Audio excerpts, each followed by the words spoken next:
Đây là một dải bờ biển nằm giữa hai huyện Bình Châu và Long Hải. Những năm gần đây, du lịch ở Hồ Tràm mới bắt đầu phát triển. Chính vì thế mà nó không náo nhiệt ồn ào như những bãi biển khác mà mang nét đẹp của biển trời trong xanh, bãi cát trắng trải dài. Nơi này có kiểu khí hậu nhiệt đới gió mùa, thời tiết chia làm hai mùa rõ rệt là mùa mưa từ tháng 5 đến tháng 10 và mùa khô từ tháng 11 đến tháng 4. Tuy nhiên vào mùa nào thì khí hậu cũng rất mát mẻ dễ chịu, vì thế mà bạn đến vào thời điểm nào trong năm cũng được. Các nhóm bạn và gia đình thường chọn đây làm địa điểm vui chơi cuối tuần và các ngày nghỉ lễ.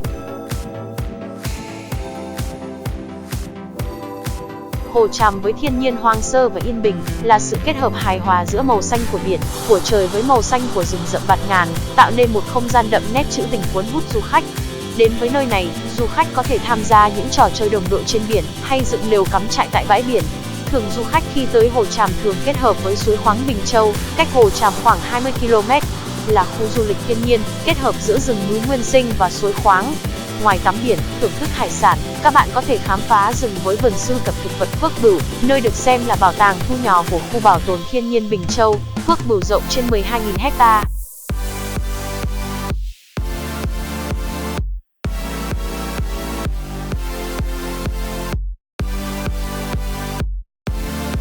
Đến với Hồ Tràm bạn không thể bỏ qua những món hải sản tươi sống nơi này như tôm, cá, ghẹ, mực, tất cả đều được đánh bắt trong ngày.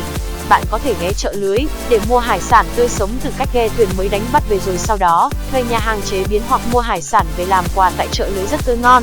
Trải nghiệm tuyệt vời nhất khi đến đây là tắm biển, cắm trại và tổ chức những bữa ăn tại ngoài bãi biển. Vừa thưởng thức món ăn và hòa mình vào thiên nhiên.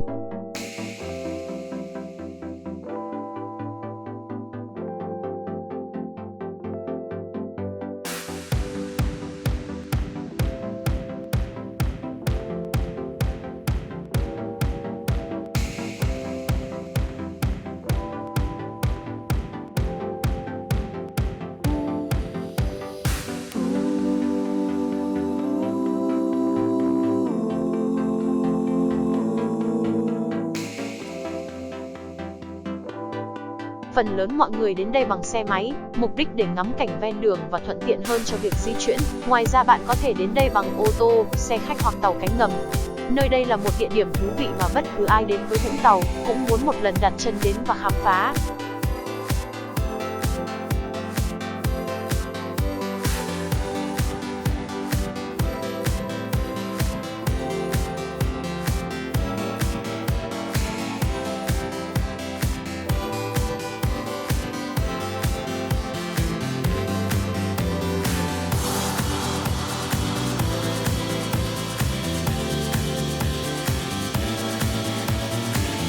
Cảm ơn các bạn đã đón xem video của chúng tôi.